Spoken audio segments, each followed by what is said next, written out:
Itu maksud. Okey, berarti di sana ada hukum akal yang kita kata harus, dan di sana ada janji Allah Subhanahu wa taala, janji Quran. Dan Allah tidak akan mensia-siakan orang yang sembahyang walaupun kelang kabut. Kelang kabut tu insya-Allah. Insya-Allah. Allah tidak akan mensia-siakan. Baik. Okey. Kemudian habis itu dia ma'rifah wal iman. Iman dan ma'rifah. Iman dan ma'rifah. Iman dan ma'rifah. Dalam ilmu tauhid dia bahas satu tajuk, iaitu apa makna iman dan apa makna ma'rifah. Apa makna iman dan apa makna ma'rifah. Di sana apa beza ma'rifah dengan ilmu? Ada beza pula. Muka 26. Muka 26. Soalan 26 tu, muka 26. Ma'rifah soalan 26. Muka soal mungkin tak sama. Saya kita lain. Soalan 26. Ma'rifah wal iman. Ma'rifah dan iman. Apa iman, apa ma'rifah?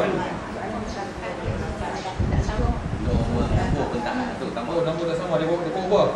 28. Dia berubah.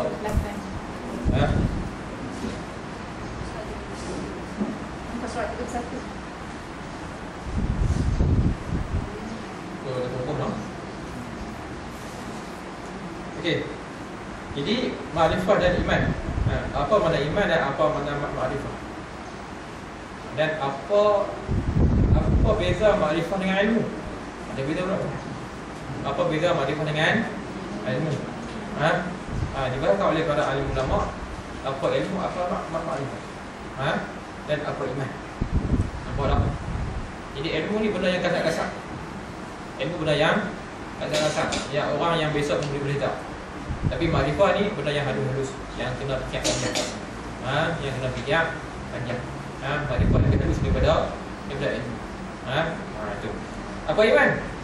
Iman ialah kita terima. Ada ma'rifah pun, ada ilmu pun tak terima, tak dikira pahala. Tak dikira pahala. Allah nak tengok iman kita tu. Allah nak tengok iman kita, bukan nak tengok apa namanya, nak tengok ma'rifah kita. Bukan nak tengok apa nama ni ma'rifah kita, bukan tengok ilmu kita. Nak tengok iman kita, nak tengok kita terima tak terima. Kita i'tiqad ataupun kita tak i'tiqad. Kita yakin sungguh-sungguh pun dengan Allah Taala, Allah boleh masukkan orang yang taat dalam syurga dan boleh masukkan orang yang maksiat dalam neraka. Yakin sungguh-sungguh pun tak terima, buat apa? Orang Yahudi yakin tak? Yakin dengan Nabi Muhammad. Terima tak? Tak terima. Tak terima berarti tak beriman. Iblis yakin tak? Yakin. Ilmu dia tinggi pada kita. Ilmu dia tinggi pada kita. Tapi beriman tak? Tak beriman. Itu maksud. Kita ni dengan dia tipu tu, kita kena tipu dengan dia. Tapi insya-Allah orang ikhlas, Allah tak akan menyebabkan iblis menjadi tipu. InsyaAllah. Walaupun akal kita kurang, ilmu kita kurang, tapi kita ada keikhlasan, insya-Allah iblis tidak akan berjaya tipu. InsyaAllah. Yang penting kita nak iman. Kenapa kita belajar tentang ilmu? Kenapa kita belajar tentang ma'rifah? Kenapa? Kita nak iman, kita nak terima. Terima itulah yang dikatakan hati pada ilmu tauhid. Terima. Ngaji ilmu tauhid tinggi tapi tak terima tak ada juga. Redha tak ada, syukur tak ada. Qanaah, tidak ada sifat qanaah, sifat cukup tu tidak ada. Okey. Berarti kalau ada iman, maka di sana ada hasil daripada ma'rifah ataupun hasil daripada ilmu tersebut. Sebab tu kita nak belajar ilmu. Jadi dengan iman kita itulah orang kata kita mendapat kabur semasa kita berada di atas dunia Allah Subhanahu wa taala. Ke mana pun kita ingat pada iman. Sembahyang ingat pada iman, puasa ingat pada iman, sedekah zakat ingat pada iman. Tolong orang, susah tolong orang ni kadang-kadang kena dekat kita balik. Kerana iman, kerana Allah Subhanahu wa taala. Itu maksud dia. Okey. Jadi itu makna ma'rifah dan itu makna iman. Tengok ayat Quran tu. Wa jahadu biha. Ni kisah Firaun. Wa jahadu biha wastayqanat anfusuhum. Ini kisah Fir'aun. Fir'aun yakin pada Nabi Musa. Tapi adakah dia terima? Tak, dia ingkar. Jahadu, ingkar. Jahadu lawan kepada iman. Jahada lawan kepada iman, ingkar. Ingkar dengan ilmu tu. Berarti ilmu dia masuk ke ni, keluar ke ni. Masuk ke ni, keluar. Kok ni tak pun letak dalam hati dia. Kalau tetap dalam hati dia, insya-Allah ilmu tadi akan jadi panduan pada. Itulah. Itu tujuan kita belajar ilmu. Iaitu untuk kita mendekatkan diri kita tu kepada Allah Subhanahu wa taala. Baik. Jadi pelonggar. Cuba buat kajian. Soal orang Islam yang faham betul Allah. Saya 10 orang tak tahu. Soal orang Islam yang faham betul-betul orang kata maksud agama tu 10 orang agak ada ke? Kita buat kajian. Tunggu kat market contohnya, buat kajian. Faham tak?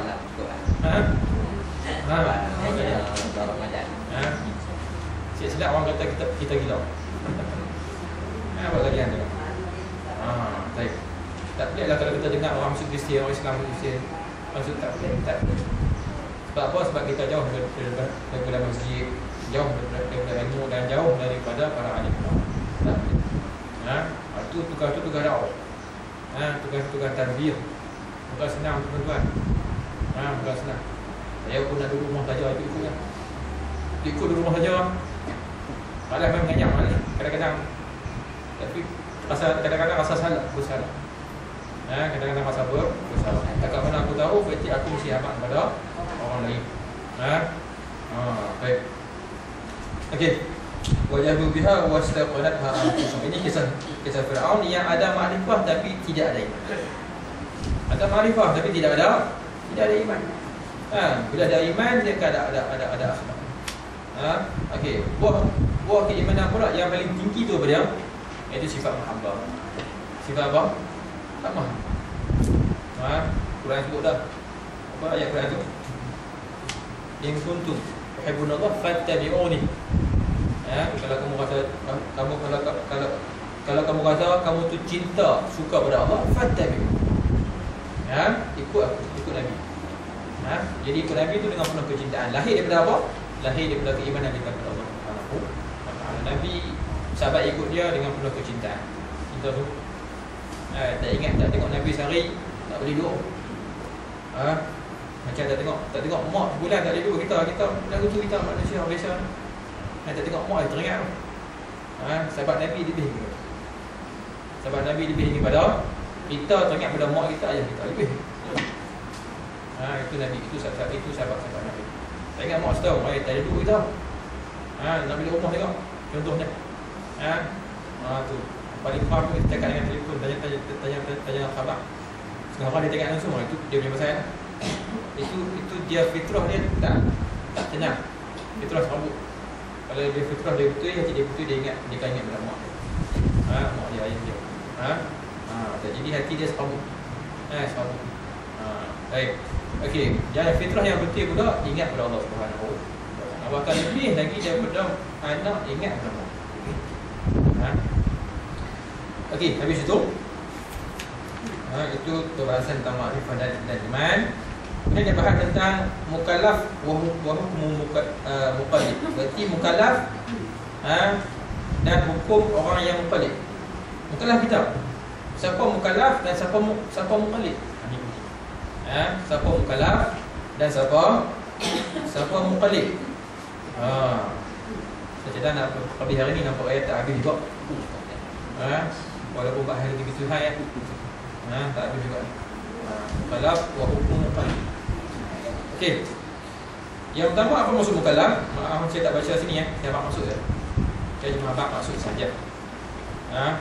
Sebab kita nak cepat, tak apalah cepat pun. Tak apa cepat pun. Okey.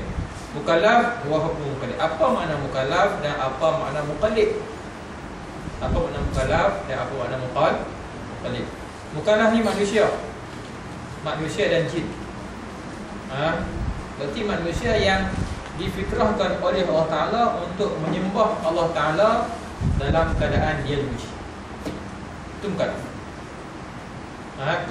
Kalau malaikat pun kena sembah Allah Ta'ala, tapi adakah dalam keadaan diuji? Adakah mereka diuji?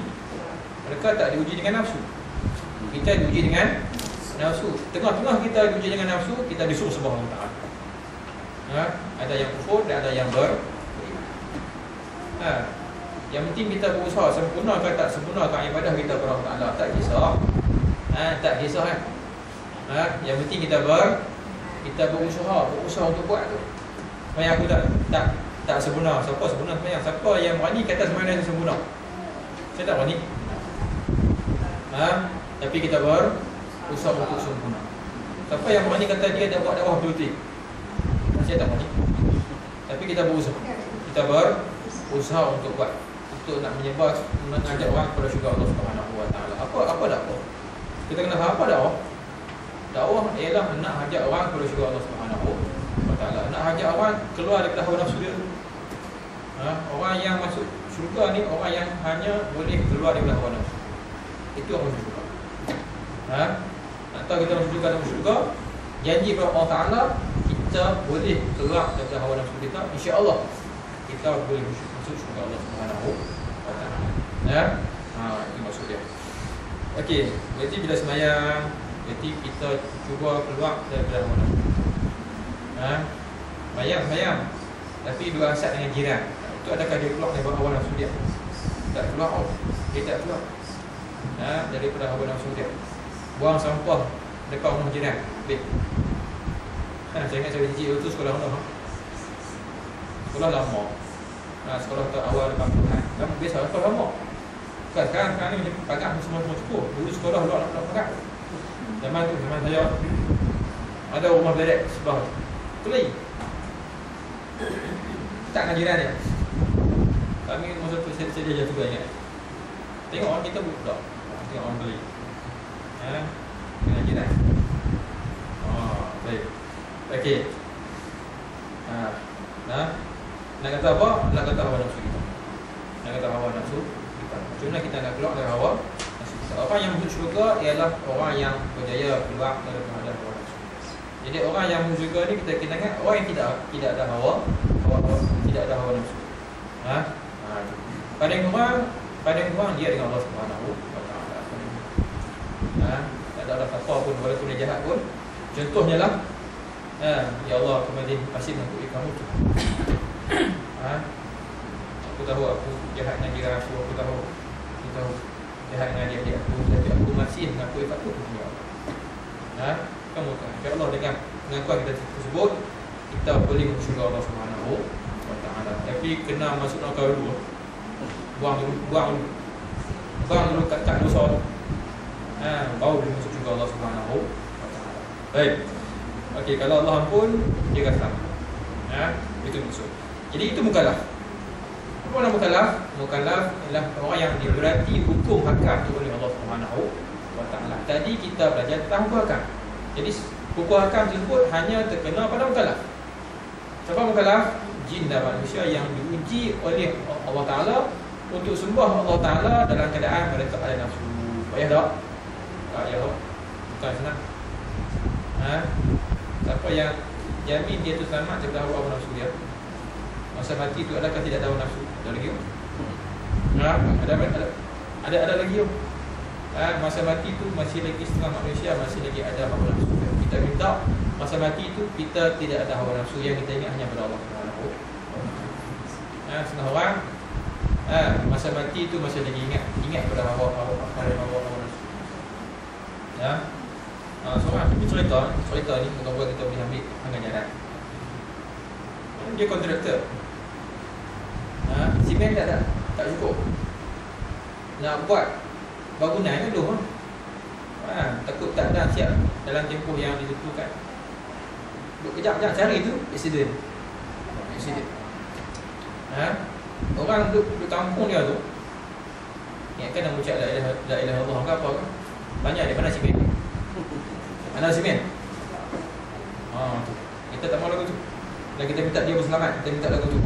Walaupun mulut dia keluar mana simen, tapi kok mana pun kita minta dia selamat daripada azab Allah Subhanahu Wa Taala. Nak kata apa? Mati tu pun masih lagi ada apa? Ada dia. Tidak ada Allah Subhanahu Wa Taala. Ya nak kita tu mati dalam keadaan 25 syahadat. Kita minta lagu tu. Jadi mukallaf. Nak kata apa? Kita payah. Kita payah. Sebab tu Allah sangat menghargai. Allah sangat dia tahu kita payah, dan dia sangat menghargai kita kalau kita berbuat. Sebab tu dah dalam hadis sebut kita boleh ucap la ilaha illallah, subhanallah, alhamdulillah, wa la ilaha illallah, Allahu akbar, lebih besar daripada dunia dan segala isi-isi dia. Kecil dia. Tak kena waktu nak duit RM1 pun, cukup tak kena ucap saja. Subhanallah, alhamdulillah, wa la ilaha illallah, Allahu akbar. Lebih besar daripada dunia dan segala isi dia. Allah hargai kita. Allah hargai kita. Sebab itulah orang kata ini kisahlah kisah. Kisah sebagai pada untuk kita. Malaikat dah penat dah amalan dia. Ya Allah, aku lihat amalan kawan ni tak ada apa pun, semua jahat dia. Tapi Allah Taala letakkan kawan ni dalam syurga. Dalam syurga. Malaikat kata aku tak nampak amalan baik pun. Baik. Cik-cik habis tak ada pun. Kalau cik-cik tengok buka mulut dia masih ada kalimah la ilaha illallah, maka Allah masukkan dia dalam. Berarti itu penghargaan daripada Allah Subhanahu wa taala. Berarti Allah tahu kita ada nafsu dan kita payah dalam gawat hawa nafsu. Dan Allah hargai setiap usaha yang kita buat untuk kita mengabdikan diri kita tu kepada Allah Subhanahu wa taala. Baik. Kadang-kadang kita diuji dengan sifat yang buruk. Allah uji kita. Allah uji kita dengan sifat yang buruk, dan Allah uji kita dengan sifat yang baik. Allah uji sifat buruk pada orang, kadang-kadang kemungkinan kena kat kita balik. Kemungkinan ada. No. Sebab itulah Imam Ghazali dalam kitab dia disebut, kalau kita lihat sifat buruk orang, kita minta doa kepada Allah Taala jangan sifat buruk tersebut ada pada kita. Sebab sifat boleh berubah. Dulu kata kat orang kedekut, sekarang kita kedekut pula. Mana tahu? Mana tahu? Sifat boleh balik. Allah boleh uji. Allah boleh uji. Benda tu berubah. Jadi ke mana pun kita minta kita ni selamat daripada Allah Subhanahu wa taala. Jadi orang yang ada sifat yang baik disuruh tolong orang yang ada sifat yang buruk. Allah suruh kita tolong. Benda tak sama. Ada lelaki, ada perempuan. Ada besar, ada kecil. Kalau semua lelaki macam mana? Dunia tak ada. Semua perempuan dunia tak ada. Semua orang baik, tak ada apa juga. Semua orang jahat, tak ada apa juga. Syurga tak ada, neraka tak ada. Sebab tu dah ke mana pun, ini taklif, ini mukallaf. Ini taklif ataupun ini mukallaf. Berarti Allah, bila kita ada harta, Allah suruh kita tolong orang yang tidak ada harta. Itu maksud. Bila kita jahil sifat yang buruk, kita disuruh belajar sifat yang daripada orang yang baik untuk kita buang sifat yang buruk tersebut. Islam tak suruh kita bangga dengan sifat yang buruk. Bahkan Islam suruh kita belajar buang sifat buruk tersebut daripada orang yang ada sifat yang baik. Contohnya itu. Berarti kita saling memadukan. Kalau langkah hukum ni kan habis. Kalau orang yang jahil, contohnya dia takabur dengan jahil dia, adakah Islam suruh merujuk? Allah beri kepada kita sifat yang buruk, Allah perintahkan kita suruh buat. Bukan senang. Allah beri kita sifat yang baik, Allah suruh kita sebarkan sifat yang baik tadi. Pun bukan senang. Bukan senang. Itu maksud kita mengajar ilmu tauhid. Dia bincang lagi. Semuanya lahir daripada kita faham akan sifat Allah Subhanahu wa taala. Cuma kita buka akal kita ya. Mengaji hukum kita senang. Mengaji bab sembahyang puasa senang. Yang paling payah mengaji bab ilmu tauhid. Mengaji bab rukun haji, saya ingat sebulan ni. Nak pergi haji, mengaji bulan depan. Nak pergi haji bulan depan. Bulan ni mengaji dah. Habis dah. Habis ilmu tauhid, ilmu tasawuf sampai ke mati tak habis. Tak habis sampai ke mati tak. Dan cari lagi banyak. Ilmu fiqh dia dah had. Dia dah had. Dia dah habis dia ilmu fiqh. Tapi ilmu tauhid tak habis. Tak habis. Nak habaq kebesaran Allah tu tak habis. Sebab itulah Nabi kata, Nabi ni, Nabi orang yang berdekat dengan Allah Ta'ala. Dia kata apa doa dia? Doa ni kita baca dalam sembahyang. Dia kata Allahumma la nuhsi sana'an 'alaika kama asnaita 'ala nafsi. Doa ni kita wajib baca dalam sembahyang. Doa Allah biasa. Kita baca. Baik. Ya Allah, aku tak mampu nak puji kamu sebagaimana kamu puji diri kamu sendiri. Habis ilmu. Ngaji ilmu saya banyak-banyak pun habis ilmu lah. Tapi masih lagi ada kekurangan dalam kita nak puji Allah Subhanahu wa taala. Yang sempurna puji Allah siapa? Dia sendiri. Itu doa. Berarti kita mengiktiraf aku ni tak ada ilmu dah habis dah. Baik. Okey. Itu tahu pasal Nabi. Kita ni lagi ya. Kita ni lagi. Nabi pun kata lagu tu. Kalau kita kata lagu tu sama tak dengan Nabi kata lagu tu? Tak sama. Tak sama. Berarti kalau kita sama dengan Nabi, berarti kita boleh jadi Nabi. Itu maksud. Baik. Okey, itu mukallaf. Jadi kita mukallaf. Bila ada orang kafir, kita disuruh dakwahkan ilmu ni pada orang kafir. Kalau tak ada orang kafir, mana ada hukum dakwahnya? Tidak ada. Susah. Nabi pun susah. Nabi pun susah.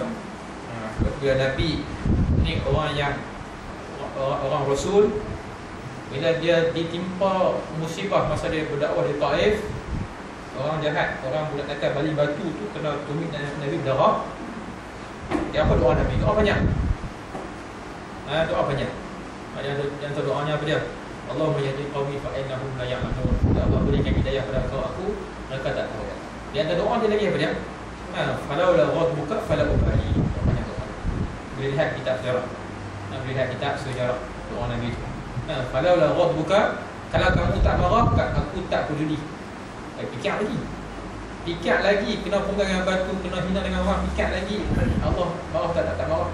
Berarti aku takut aku tak dapat laksanakan tugas dakwah aku betul-betul. Pikat lagi lagu tu. Kalau kita ikut dah, tak marah.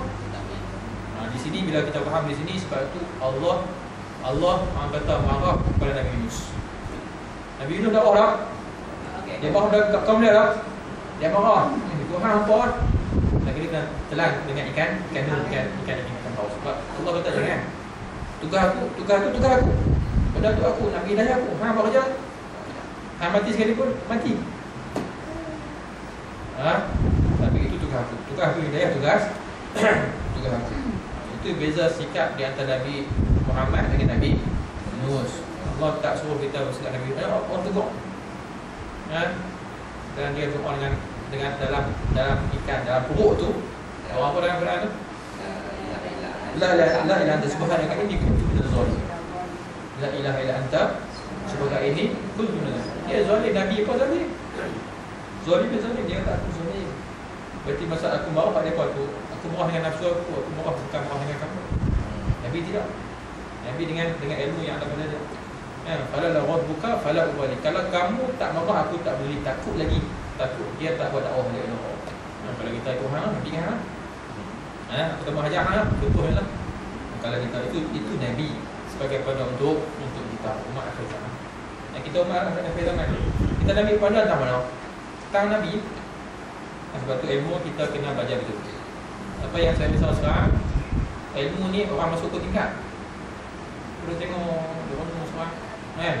Ilmu orang masuk ke tingkat. Jadi salah. Faham dengan keadaan yang salah. Contohnya yang bunuh Sayyidina Osman, siapa tu? Siapa yang bunuh Sayyidina Osman? Ibnu Muljam. Saya tengok Ibnu Muljam. Okey. Itu nama dia Abdul Rahman bin Auf. Import dah. Kita ada terima satu kitab tu. Allah kita akan dikeluarkan. Siap dah? Sejarah. Okey. Yang penting apa dia tu? Apa sikap dia? Dia orang yang rajin sembahyang. Dari dia ada kesan sujud. Banyak baca Quran. Tapi dia boleh bunuh Sayyidina Osman. Dia boleh bunuh Sayyidina Osman. Dia boleh khawarij. Khawarij ni orang yang kata orang yang tak kuat, tapi salah. Dia boleh bunuh Sayyidina Osman. Dan kali dia dikenakan hukuman oleh para sahabat yang lain. Nak mati tu dah lagi baca surah Al-Alaq. Nak mati tu. Berarti dia beramal dengan ilmu yang salah. Itu maksud saya rasa risau kalau kita masuk ilmu, kita faham, kita ambil ilmu masuk ke tingkat bukan masuk ke, kita akan salah. Kita akan salah macam Khawarij. Boleh faham? Okey, jadi di antara akidah Khawarij apa dia? Banyak akidah dia. Akidah yang soleh. Di antaranya siapa buat dosa besar masuk neraka. Kufur. Kita ahli sunnah wal jamaah tidak. Orang yang buat dosa besar hanya berdosa saja. InsyaAllah kalau Allah ampunkan, dia boleh masuk syurga. Itu apa kita ada semua yang berarti amalan Islam kita tu bukan bersandarkan pada zahir. Tapi kenapa kita buat? Apa ilmu dia? Boleh faham? Apa ilmu dia? Boleh tak? Contohnya orang yang buat sembahyang tahiyat tu angkat kan?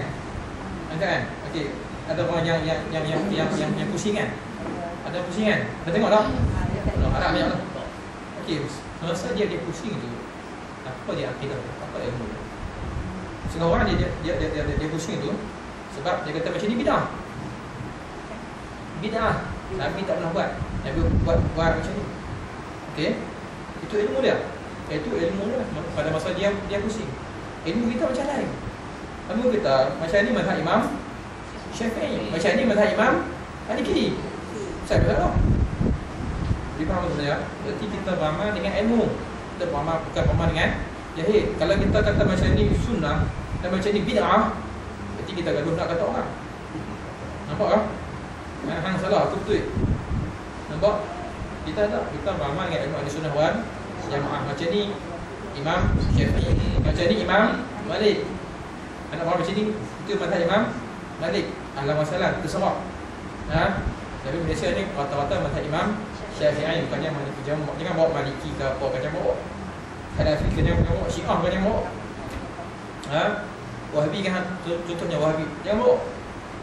Anak ramai dengan Wahabi, ahli masalah. Itu negara Mekah, Madinah. Itu semua.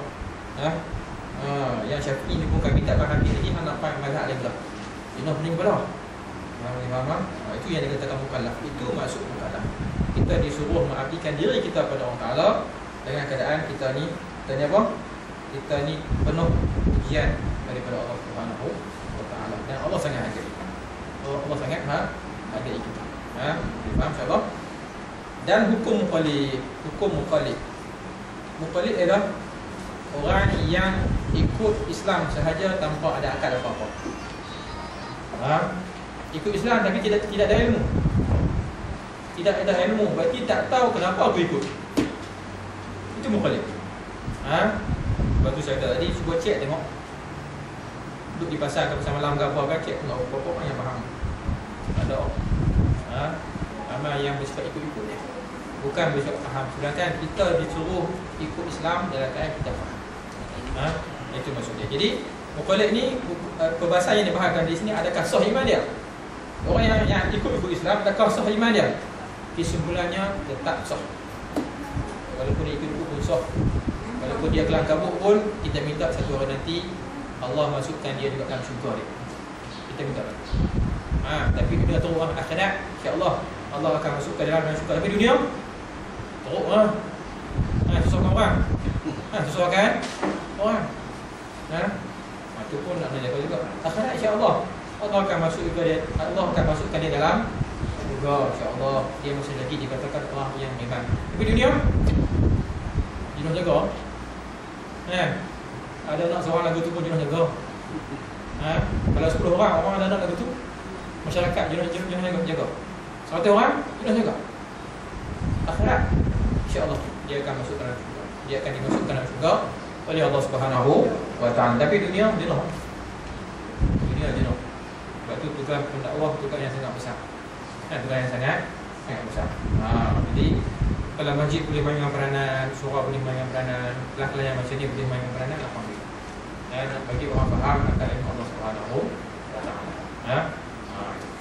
Baik, habis itu al-mukallaf wa mukallid, manapun kenapa dia dikatakan berdosa? Kenapa? Tapi walaupun iman dah sah, tapi dia dikatakan berdosa kalau dia boleh berfikir, boleh belajar, tapi dia tak belajar. PhD 3-4 tapi mengaji mutahidah dah pun dosa. Yang tak berdosa macam mana? Kalau dia bodoh. Tu tak berdosa. Mengaji tak tahu boleh. Ajak tu guru dia sampai tamajah. Tak boleh juga. Tak boleh juga, tak apa. Tak dikatakan berdosa. Yang berdosa apa dia? Yang ada PhD 3-4 ni tapi tak mengaji ilmu tauhid, maka dia termasuk dalam kata orang yang berdosa. Itu kita kena faham. Kita kena faham berbahasa ilmu tauhid. Okey, habis itu Masuk bab al-ilahiyat, bab ketuhanan. Saya rasa tak ada nakut dah. Tak ada nakut saya ingat. Kalau sambung juga dia panjang masa. Okey, sebelum ni daripada muka surat awal sampai muka 34 ini mukadimah kepada al-mutahhid. Yang sungguh-sungguh apa dia? Ni. Muka 35 sampai habis. Ini yang sungguh-sungguh. Ini yang sungguh-sungguh. Yang bersifat isi kepada pasal mutahhid, iaitu sifat-sifat Allah Subhanahu wa taala. Cuma bila kita bahas akan sifat Allah Taala ni, kesimpulan tak duduk utang. Kesimpulan duduk utang sifat kudrah Allah Subhanahu wa taala. Allah mampu, kita tak mampu. Allah berkuasa, kita tak berkuasa.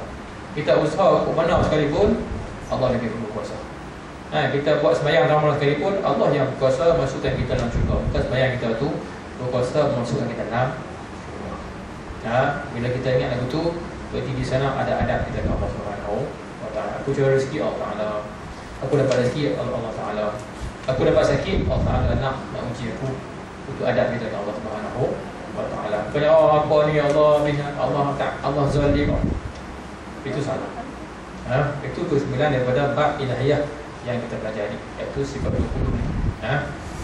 Baik, saya ingat kat tu saja insya-Allah. Nak ingat nak habis tapi tak ada. Tengok. Bagi kita tengok nak baca sampai bab ilahiyah bagi habis. Kemudian mai sini jadi tak ada. Kalau ada masa, ada ruang ketika kita akan sambung lagi. InsyaAllah. Okay, wassalamualaikum ala sayyidina Muhammadin wa ala alihi wa sahbihi wasallam. Al-Fatihah. Bismillahirrahmanirrahim. Iyyaka na'budu wa iyyaka nasta'in. A'udzu billahi minasyaitonir rajim. Ya Rabbal alamin. Allahumma 'allimna ma yanfa'una wa 'allimna ma la yanfa'una. Sallallahu alaihi wa sallam. Muhammadin wa ala alihi wa sahbihi wasallam.